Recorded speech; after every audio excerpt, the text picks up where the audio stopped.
Hello, and welcome to another episode of This Is My Architecture. I'm Todd, and today I'm joined by Vlad from Capgemini. Vlad, thanks for joining us. Thank you for having me. Can you tell us a little bit about what Capgemini does? Capgemini is a Big Five consulting company and a global solution integrator. Okay, great. And today we'll be talking about a specific architecture for a life sciences client, is that right? Yes, absolutely. Okay, great. And I see kind of a dotted line here, so it looks like we have an on-prem part of the architecture versus an AWS part of the architecture. How does everything start?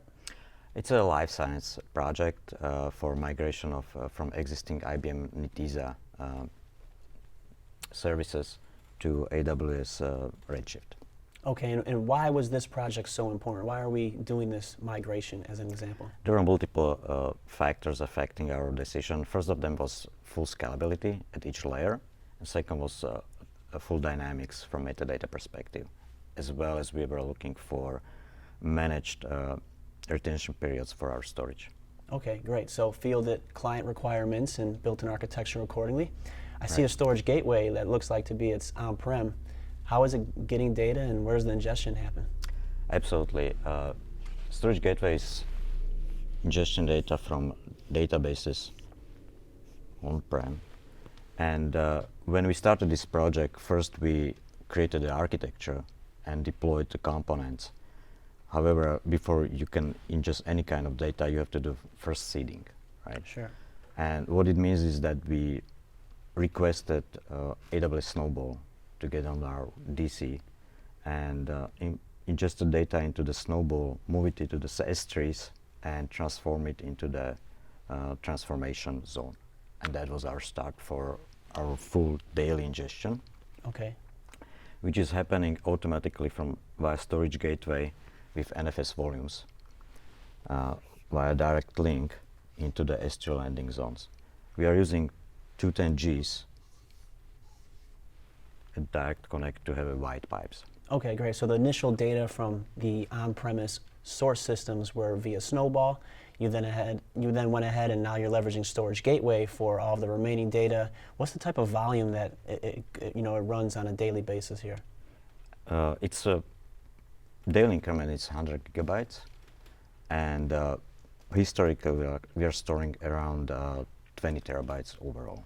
Okay, 100 gigabytes a day hits the lag, which is the 10 gig direct connect aggregation, and all the data ends up in the landing zone in S3. Absolutely. So what happens from the landing zone moving forward? Right. Once the data are ingested into the landing zone, we have RDS database in which we are storing all the metadata and all the transformation scripts, and it's event-based processing we are running here, which is ELT, extraction, loading, and transformation, which is the newer methodology for well-known ETL process, which with a couple of pros. One of them is basically time decrease. Okay, needed great. For so loading. I hear two main things that are there, right? So one of them is RDS, storing all of the metadata, which means, hey, RDS is really a very important and critical part of this architecture to work. And then number two, it's really based off of the ELT process, which is the extraction, the loading, and transformation that happens.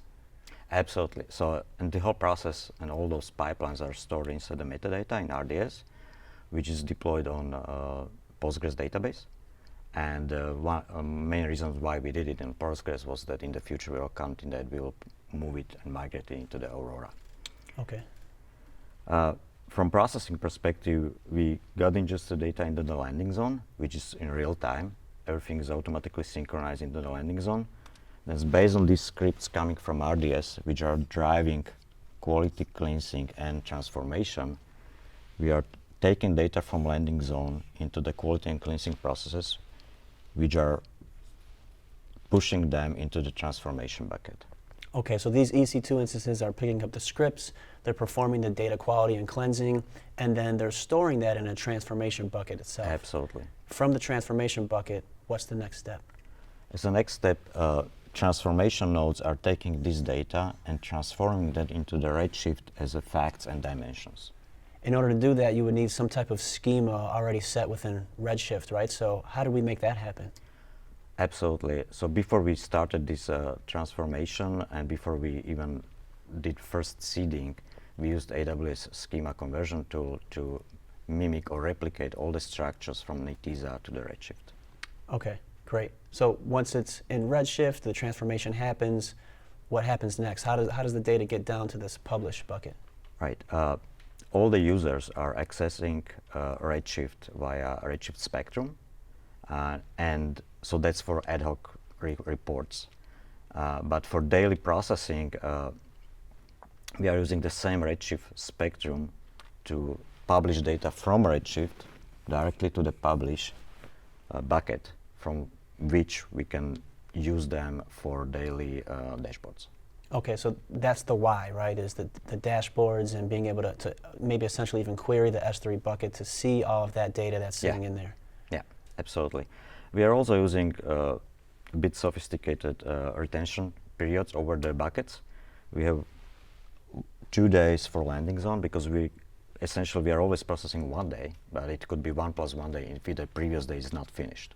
Then we have 1 day of in transformation, and we are using 1 year and 1 month of storage for publish. After that period, the data are moved into the Glacier. Okay, great. So there's a retention plan that's already set for this type of architecture for the IBM Netezza migration over to Redshift. The metadata running in RDS is very important and a critical factor, as we discussed earlier, for the ELT process to happen. Really like the ELT process and the modern alternative to ETL, especially with the time consideration that the data is readily available right away. Although it may be more complex, super cool and user-friendly for developers and business users to access the data right away. What about from a security perspective? I think that's really the last thing that I'm thinking of, especially if it's a life sciences customer. I think security immediately is the encryption. Is there encryption there? Is it happening at rest or in transit? Good question. So this whole architecture and deployment model is HIPAA compliant. Data at rest are encrypted in buckets and on a storage gateway layer with EAS 256. And obviously we are using SSL security encryption over the direct connect. Perfect. Sounds like a very HIPAA compliant type of architecture for the migration. So thanks a lot, Vlad. Really appreciate you joining us today. Thank you. And thank you for joining us on This Is My Architecture.